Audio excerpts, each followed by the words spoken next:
Wow. When this happens, whether it be the government, a lot of times people think we need to go out and do something. There's nothing you can do in an act of God. There's nothing you go out and affect. You didn't have the power to start it, and you don't have the power to finish it. But what you do have is the power to conduct and control yourself in the midst of it. You're listening to the Real Estate Sessions. I'm your host, Bill Risser. Listen in as I interview leaders in our industry, getting their stories and their journeys to the world of real estate. Hi, everybody. Welcome to episode 240 of the Real Estate Sessions podcast. As always, thank you so much for tuning in, and thank you so much for telling a friend. Today, I'm going to be talking to Cliff Long, the CEO of the Orlando Regional Realtors Association, a 16,000-member board in the Orlando area. This is the audio of a webinar I did for the Orlando district of Fidelity National Title, where we interviewed Cliff to kind of get his story, to figure out where he came from, and also then to talk a lot about what's happening today in the market. How did the board handle the pandemic? And I think you'll find that Cliff is very passionate about what he does for a living. So let's get started. Yeah, I'm really excited to talk to you. I've interviewed about 10 or 12 CEOs of associations, whether it's, local, state, and it's always fun because you have a very interesting job. And so we're gonna get deep into that, get a lot of information out of you and talk about what's happening here today in Orlando. So, but first I got to find out where you're from. Are you a native of Florida? No, I've lived in Florida for well over 20 years now. I was actually born and raised in little old Montgomery, Alabama. Awesome. I was born there. My family's been there for generations now. They all migrated there at one point in time, but I was raised there, went to school there. Montgomery is home. Most people in the real estate industry, and I think you know this, it wasn't like on their radar when they're growing up, right? No.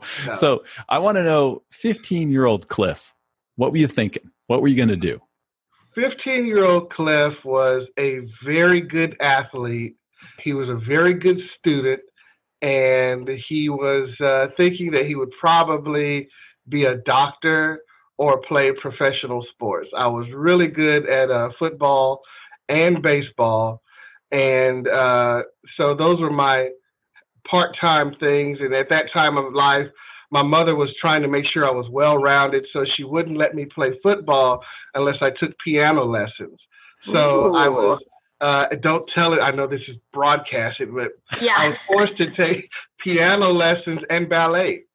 So, Wow. Every Tuesday and Thursday, Mom made me take ballet, stunts, and tumbling before football practice. And it was the only way I was going to get to play football was if I played piano and was in the band. And my mother was a teacher, so arts and things of that nature were intrinsic to her as well.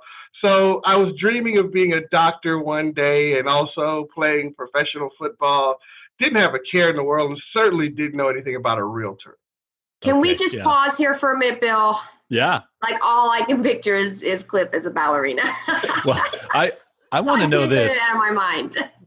You had to take some grief from guys on the team. I'm just guessing. Teenagers. No one knew. I never. Biggest kept secret. I've never talked about it. It's been 40-something years, and you guys are the first to hear this in Florida. Yes. I never talk about that. Have my friends talking about ballet or piano lessons. None of that stuff. No.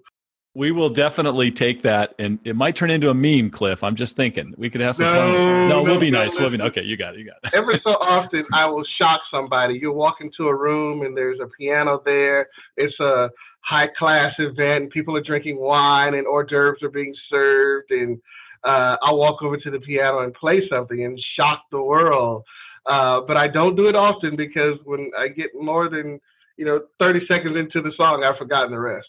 So, that's awesome. Now, one other thing I dug up about you is you're my first guest that went to Alabama State. That's right. You're a Hornet, right? A lot of people don't know about the Hornets. Alabama State University started in 1865 as Alabama Normal School in Montgomery, Alabama. So it's an HBCU, historically black college and university. I was destined to go there always.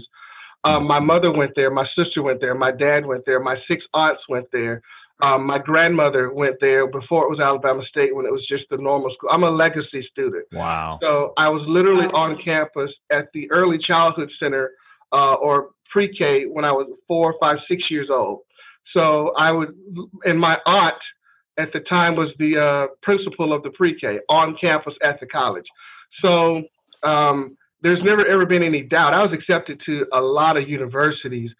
And they didn't mind me going a semester or two to Auburn or something like that. But in my family, everyone's always gone to that college. And like I said, my dad used his GI Bill and his money to put 6 sisters through school. Wow. And they were all teachers, and they went to Alabama State University as well. So it was destiny that I was going to be at that organization. Yeah. Well, a real quick shout out for the basketball team. Mo Williams, I saw, got signed as a coach. Yeah, I know Mo. This is my generation coming in now. So all the coaches, all the people, these are people I actually played with. I feel so old, you know, like the no, it's a good thing. You know, when you go to your old hometown and you feel like you let everybody down, the mayor and I are best friends. We grew up together, and the mayor before that, and all the people who are city councilors and county. These are my high school friends, and they're like, Cliff, where are you? Orlando. You know, and they're all mayors and state representatives and senators and stuff like that. But it's all good. It's all great. That's great. I love that. Well, you're important to us. You're important to us, Cliff. Susan, I love you. Thank you so much. It's okay because they call me when they need a job. Yeah, exactly. Exactly. So we got to get you to Orlando, the Orlando Regional Realtor Association. I think you come by way of Birmingham, right? So let's kind of figure out how we get you here so we can start asking the other questions. So the story is quite unique. I do come by way of Birmingham, but by Florida. So back in 1999, I was a business manager and account executive for Bell South. And a lot of people remember the phone company, AT&T. Mm-hmm. So I worked for Bell South, and they promoted me and sent me to Bell South Business, and I was given charge of the Panhandle for Bell South as a very young, successful businessman. I developed a knack for it when I was in Montgomery. So I worked with Bell South in Montgomery, and they promoted me, and they sent me to Florida for the first time in 99 and 2000. So I had everything from Escambia County to Duval. The entire panhandle of Florida was my region. And God bless me, and I was tremendously successful. I think in terms of growing your accounts, I was number 2 in Florida, number 5 in the nation. We were really growing. We were installing the first voice over IP. It's common now. Every phone is that. But we were putting in voice over IP, growing the hospital networks, Baptist Hospital, Sacred Hospital. I mean, we were just really cooking and booking. Then something happened called 9/11. When 9/11 happened, I remember the day the vice president of Bell South called me in, and he said, Cliff, we really love you. We know we just moved you here, but we got to let you go. Now, you can stay at the company, but you can't stay here, because companies like that, unionized, were based on seniority. So there was a woman there who had a whole lot more seniority than me, and they said, you can go to either Miami or New Orleans, a major market, but this small market in Pensacola is not going to sustain you. So I had a decision to make, and I just got married at that time, and I had a brand new son, and he had just moved from Birmingham to be with me in Florida. And the teachers were saying, Cliff, we don't think it's in the best interest of your kids to move again. They're struggling. They just met you. You know, and now you're talking about uprooting them again. So I had a choice, and I took a severance package, and I left the job of a lifetime. I was literally being mentored by the chief diversity officer in Atlanta. I knew I was going to be in the C-suite of AT&T. I'd already been identified. They're going to pull me up. I was going to have the office with the brass doors at the tower downtown Atlanta. My life was where I wanted it to be. I had the AT&T gold American Express card. I was flying all over the world. I'm serious. They told me I'd been promoted more times than any other minority in the company's history inside of a couple of years. My career was on fire. And then all of a sudden, this whole daddy thing jumped in. And they said, you gotta make a choice. So I took a severance package and resigned my position with AT&T. It was rough. It was very rough. I'm not going to lie. I paint no rosy picture. I lost everything because I was very young, and I'd walk around with $2,000 or $3,000 in my pocket. I didn't know anything about financial literacy because I grew up with a silver spoon in my mouth. I always gone to college. I always had anything. I was groomed to be the CEO. I don't have that story to tell, Bill, that I came from the school of hard knocks and things were tough for me and all that. Right. It was never tough for me. I'm not going to tell somebody else's sob story. I wouldn't know what the ghetto looks like. My mama made sure that I had the best of everything. At 15 and 16, I went to Europe to study for the summer. I was in Toledo, Spain, and London, and Paris. I'd been all over the world by the time I was 16 because my mom wanted to raise me in a better environment than she'd raised my older brother who come up through civil rights. You understand what I mean? So She made sure I had the best of both worlds. I was bred to be an executive. So here we are now on tough times. I lost everything, the house, the car, and you got to be remade again. And at that time, you learn who you are. And I'll fast forward that story some because there did come a time when I needed to learn how to empathize with the next guy. I needed to learn what it was like to be down because I'd always been up. And I fought through it. I got not one, but 2 jobs. I learned that everybody didn't make 6 figures at 27 years old.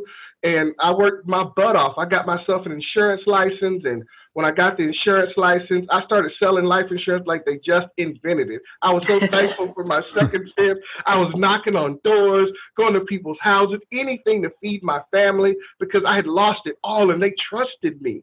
And so I was learning what it's like to lose it all, what it's like to not have anything. And so by day, I was selling insurance, and then by night, I put my boots on and my jeans, and I went and worked for UPS, and I scuffled and scraped and clawed my way back up out the hole, back up out of the old beat-up townhouse I was living in now with the rats in the back.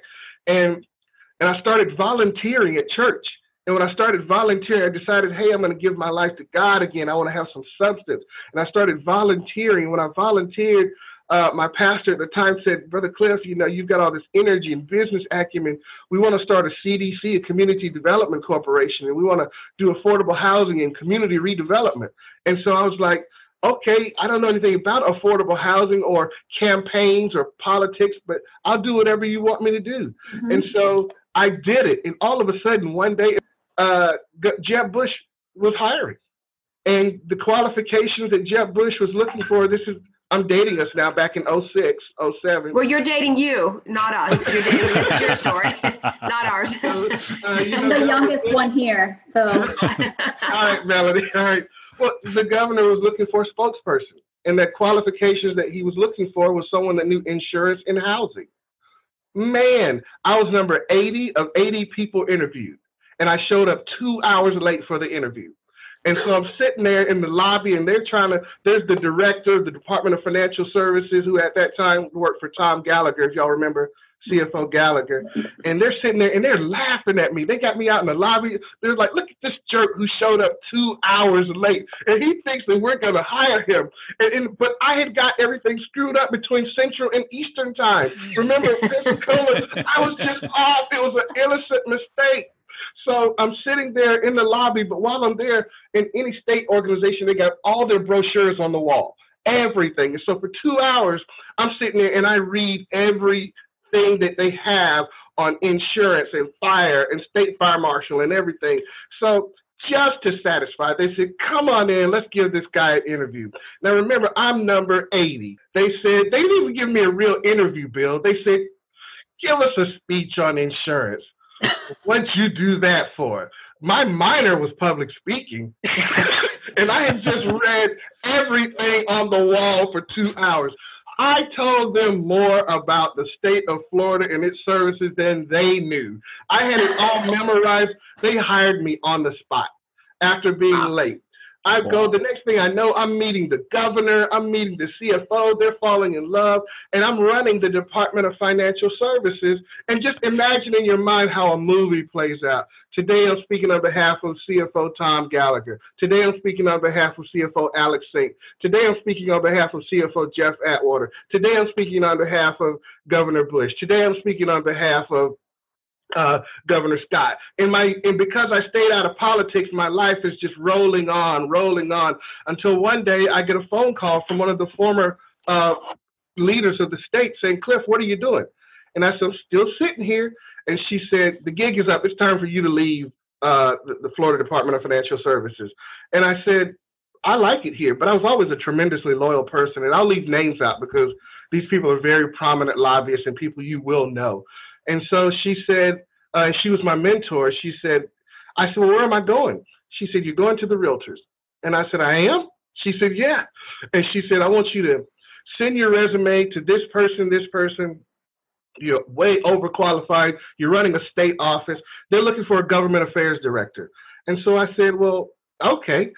I sent my resume to the Realtors, and I can remember when they came back and they offered me the job. And so now it's around 2008 or 9.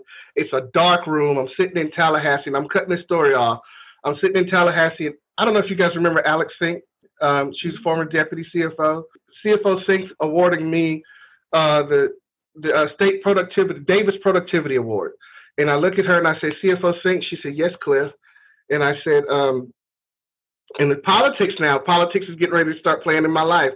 She said, I said, CFO Sink, I got to let you know something. I've been offered a job from the Realtors. It pays about $15,000 more a year than you're paying, but I really like working for you. She's getting ready to run for governor against Rick Scott. And I said, I'd like to continue working for you. Will you hire me? And CFO Sink looks at me in that dark night in Tallahassee. She said, Cliff? I said, yes, ma'am. She said, you take that job. And I said, why? I like working for you. And she said, a recession's coming. And remember, she'd been the former president of Bank of America. She said, a recession's coming. And I'm not going to be giving raises. I'm going to be laying people off. And I said, really? I took that job. 2 weeks later, she got rid of my position statewide. And ever since then, I took over as government affairs director for the Realtors in the Panhandle and the Emerald Coast Association. I was there a couple of years, and the CEO there resigned to take a position back down here in South Florida or in the Central Florida area. The board of directors came to me and said, Cliff, you've been our face all these years. Will you step up and be CEO? I took the job as CEO. I lobbied us through the BP oil spill. This is not my first disaster. I've had situations where my members were out of work before, much worse than this. And we had to lobby the Obama-Feinberg administration to get money for realtors in the Panhandle. I've seen much worse than COVID in my realtor environment.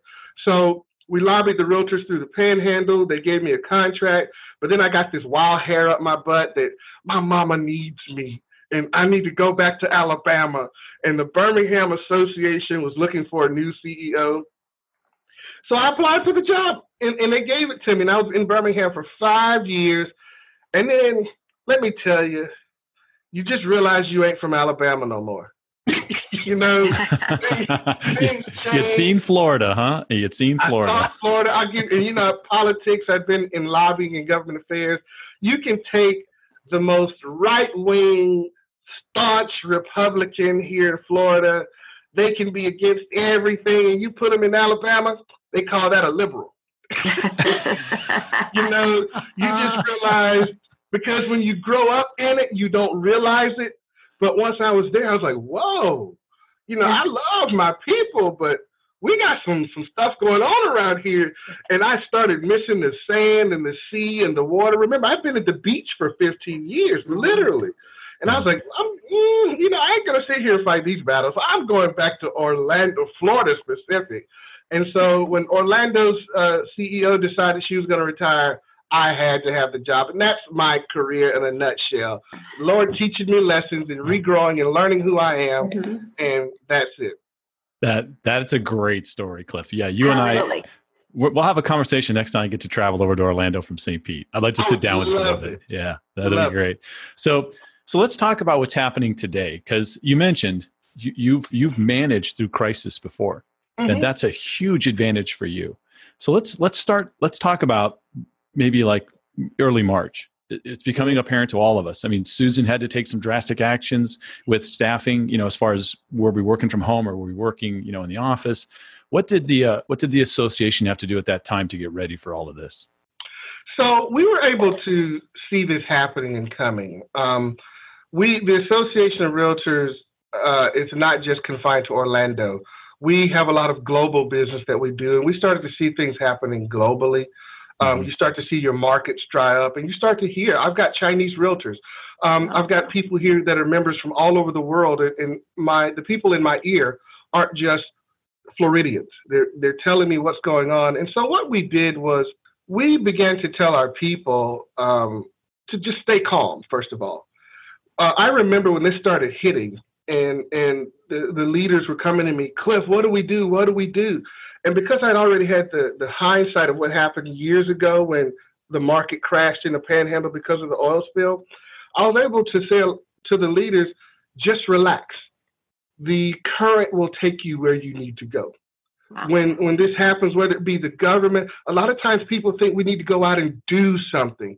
There's nothing you can do in an act of God. There's nothing you go out and affect. You didn't have the power to start it, and you don't have the power to finish it. But what you do have is the power to conduct and control yourself in the midst of it. So what I didn't want was for the realtors to run out and start doing stuff or thinking that they had to do stuff. The association was insulated. We began to, the first thing I did was I didn't close the doors, and I made it mandatory for my staff to come to work. Now, that was the exact opposite. But you see, I had almost 50 staff here, and I got 16,000 realtors. And with the 50 staff, people were wondering, Cliff, why aren't you telling people to go home? And the reason that I wasn't sending anyone home was, Bill, when you work, and Susan and Melanie will tell you, you spend more time at your job than you do at home with your friends, with your family. Well, for 8 to 10 hours a day, I knew where my staff was. I had them quarantined right here at Aura. Turning them loose to go home was the thing that I feared the most. And so I kept them quarantined here at work for as long as possible until the local government said we had to stop working. And right. So at that point, I gave them all the speech, the one that, fathers give their children when they go off to college. Listen, I don't know who you're going to meet or who you're going to come in contact with, but it's a big world out there. I want to stay home. Don't go out in the streets. And with our realtors, we began to tell our realtors immediately what the safe practices were, what not to do, and to make sure that we were present for the decisions made with local government. Again, with an act of God, you don't go out and do something, you react. But the thing you do the most is control the overreaction, Bill. And that was what was most important, stopping the overreaction. Yeah. Susan, you have a question?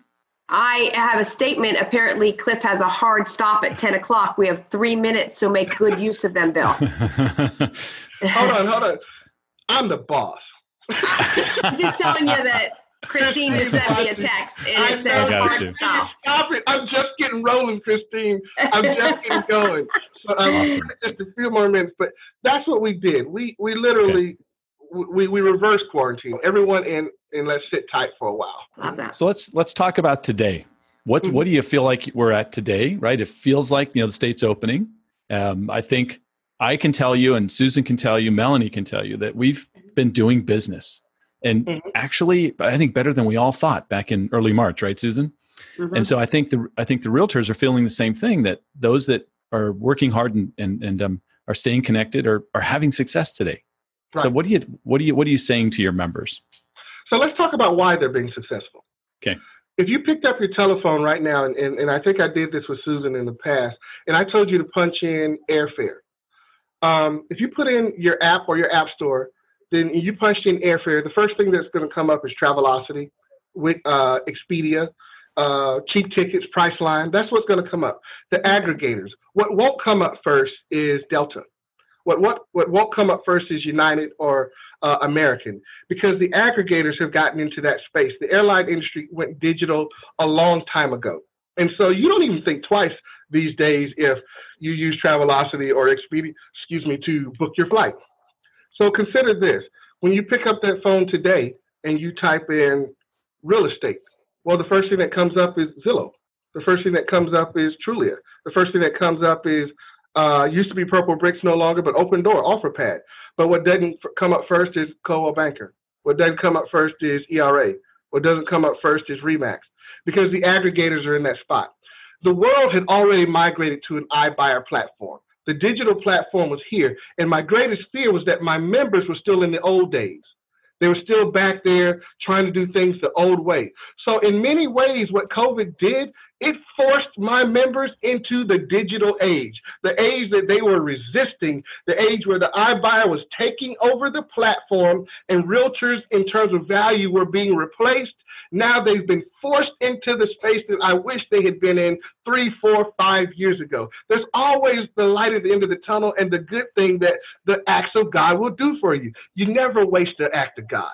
Never waste an act of God. You're always supposed to grow when something like this comes your way. And so now the realtors are being forced into that digital space that they were avoiding. And guess what? They're thriving in it because the world had already been there, Bill. Everybody's been saying, come on, get your app. Come on, we're waiting. It's digital. It's on your phone. And they're like, no, I got 50 mail outs to put out here today. No, I'm going down to the YMCA and network. No, nobody's there. Nobody's there. Jump on this digital platform. And so now I'm less worried about the iBuyer platforms because my members are finally doing the virtual open houses. We're doing Roni closings. We're doing all the things that we should have been doing anyway. And We're catching up with our industry. So that's the why of what's going on. You know, Cliff, I love what you're saying. And I think that all that stuff they were doing at the Y, or they were doing, with the mail outs, they can do that online. You just got to take that relationship building and move it over here, right? Absolutely, you got it. So that's what's happening. I'm looking at this little renaissance happening, and they don't even know that the renaissance is happening. But you're being, the little chickadees are just being ushered into the direction that they were supposed to be going in anyway. This is the digital age, and we were doing things in an analog environment.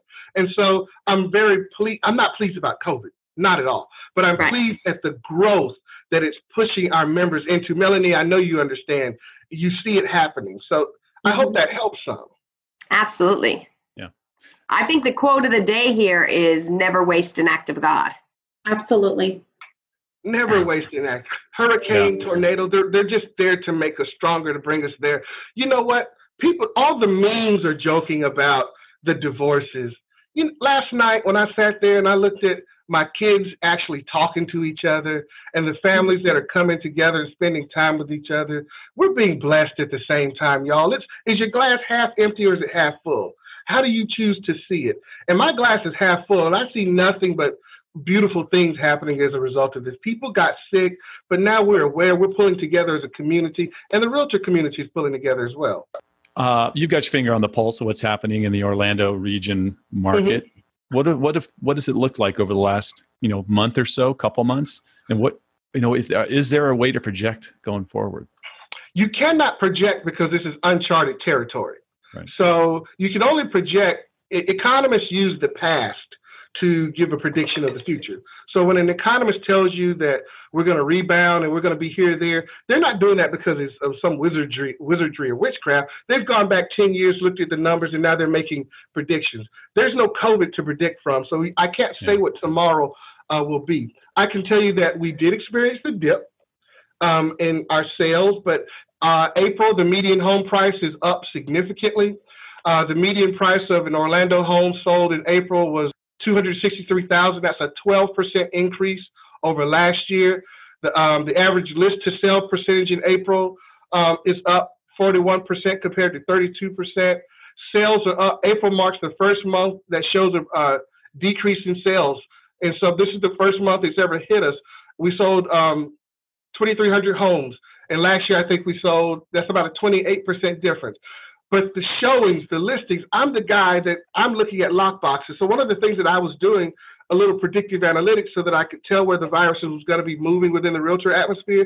I never told anyone, but I was actually looking at lockboxes. And I can tell when a house opens and closes, who's opening that house, who's closing that house. And I can take that from the time that person, if they come up sick, and I can track their behavior all the way back to their office and know exactly who's doing what they're not supposed to be doing. They don't know Big Brother's watching. List lockboxes and lockbox activity never cut off. People were showing despite of, and people are making money. So we experienced our dip. I think we're going to start, the governor's going to open back up for vacation rentals this week. And when he does that, people are going to start coming back into this community. And guess what, guys? Orlando is about to bust wide open, and the quarantine is going to end in the middle of summer, and we're in the most visited city on earth. If you don't see the silver lining there, I expect us to rebound as quick as or faster than anyone else. What one piece of advice would you give a new agent just starting in the business? Sell out. Sell out to the business. There's no such thing as a secret agent. The only secret agent is James Bond. Everyone needs to know who you are and what you do. You are your first line of defense. You are the word of mouth. If you're expecting business to come to you, it's not going to happen. You go to business. Yeah. You get out there, and everyone needs to know who you are, what you do, and why they need to do business with you. If you're waiting on an app to do it for you, well, guess what? There's 2 million of them in the app store. You're nobody. If you're waiting on somebody to put you in the game's going to keep on playing because the starters are already on the field. You got to get down there on the sidelines and say, put me in, coach. And you do that by raising your hand and say, hey, here I am. I'm a realtor. I'm a title agent. I'm in mortgages. There's no such thing as a secret agent. Everybody in your circle knows what you do and what you can do for them, and that you're ready to do it right now. And nice. Eventually, when you go out to the business, that's when you'll be successful in business. Susan, any questions for Cliff? I just think this was amazing. And I'm not going to ask you another question because I am the one that got the text from Christine saying that you have a hard stop at 10. So this is what I want to say to you, Cliff. Where you came from, the journey that you've been on, and where you are and where you're going to take us. I'm a fan. So thank you so much. Thank you, Susan, Melanie, Bill. You've been outstanding. Listen, guys, there's no reason to think of anything negative is coming our way. And when it does, you mow through it. I've seen so much worse than this. But I remember the day when we fought and we declared we got well over $1 billion in stimulus for the realtors to survive in the Panhandle. We're in the busiest and most visited city on earth. Central Florida is. St. Pete, you've got the most beautiful beaches over there. We're going to be blessed as a result of this. And like I said, you never waste an act of God. For those who see it and come out of it, they're going to come out stronger, hungrier, better. Our community is getting ready to be good. And those who never hibernated, they're making money now. Their phones are ringing now. So don't go out and tell that sad story about who didn't get the big piece of chicken when you were young and all this. And nobody wants to hear that. People want to hear that you can make it, I can make it, we can make it, we're going to do it together, and that we're awesome, we're a team, and that together we can't be beat. Tell them that. Lead them. I've seen the pits of despair, and I know what it's like to climb your way up out of it. And I told my God, hey, I'll never do that again if I ever get back on my feet. And I'm on my feet, and I don't have a sad story to tell anymore, only about how good life has been to me. I've got the same amount of people die in my life as everyone else, the same amount of people who tried drugs, the same amount of people who've been in car accidents, the same amount of people who've gone through all the tragedies. But you know what? I choose to see that God's been good to me, and I see the rainbows and not the rain clouds.